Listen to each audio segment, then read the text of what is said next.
Mr. 8, Mr. 8, can we read another story, please?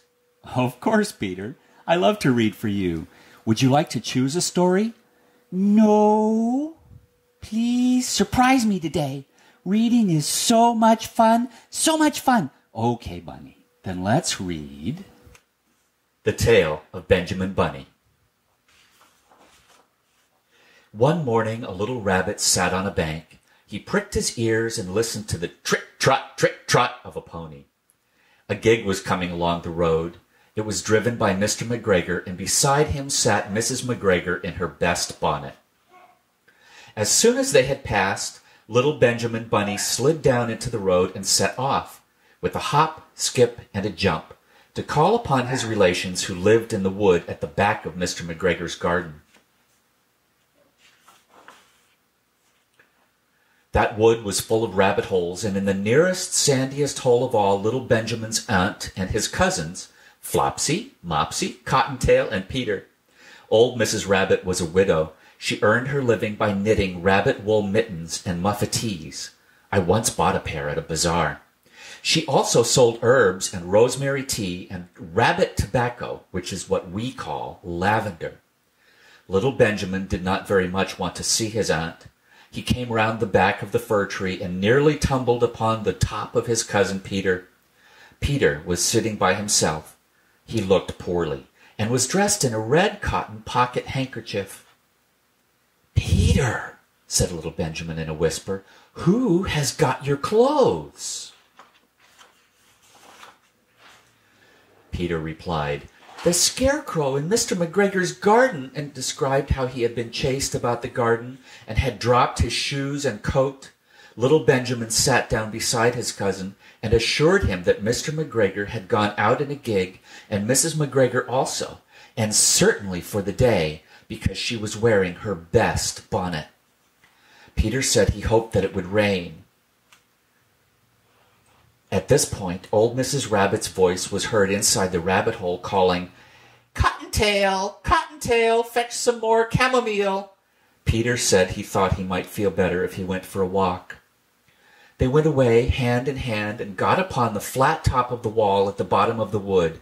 From here they looked down into Mr. McGregor's garden. Peter's coat and shoes were plainly to be seen upon the scarecrow, topped with an old tam-o'-shanter of Mr. McGregor's. Little Benjamin said, "It spoils people's clothes to squeeze under a gate. The proper way to get in is to climb down a pear tree." Peter fell down head first, but it was of no consequence, as the bed below was newly raked and quite soft. It had been sown with lettuces. They left a great many odd little footmarks all over the bed, especially little Benjamin, who was wearing clogs. Little Benjamin said that the first thing to be done was to get back Peter's clothes, in order that they might be able to use the pocket handkerchief. They took them off the scarecrow. There had been rain during the night. There was water in the shoes, and the coat was somewhat shrunk. Benjamin tried on the tam-o'-shanter, but it was too big for him. Then he suggested that they should fill the pocket handkerchief with onions as a little present for his aunt. Peter did not seem to be enjoying himself. He kept hearing noises. Benjamin, on the contrary, was perfectly at home and ate a lettuce leaf. He said that he was in the habit of coming to the garden with his father to get lettuces for their Sunday dinner. The name of little Benjamin's papa was old Mr. Benjamin Bunny. The lettuces certainly were very fine.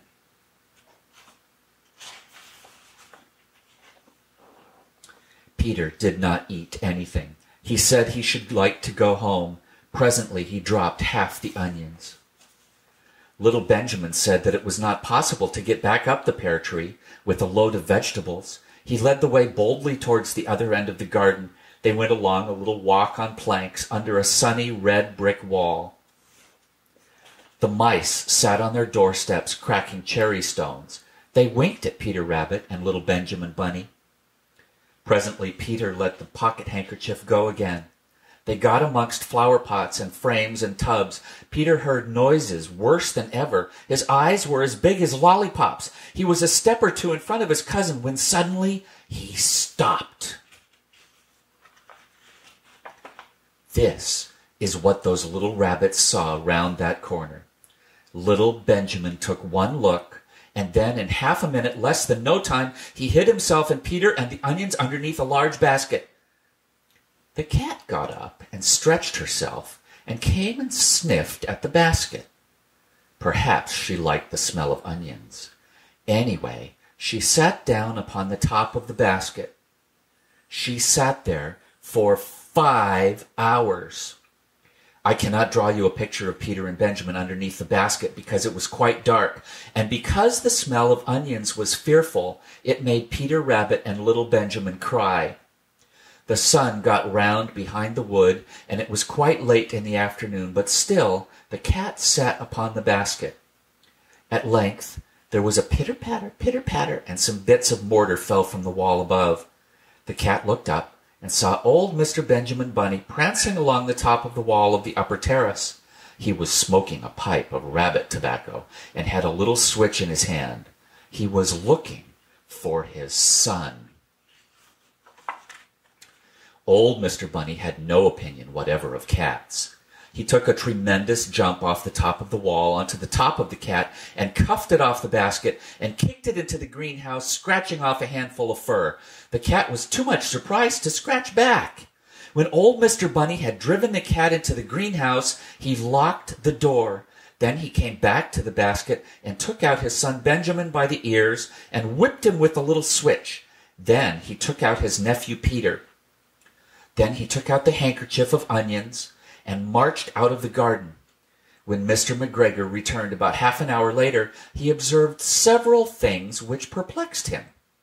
It looked as though some person had been walking all over the garden in a pair of clogs, only the footmarks were too ridiculously little.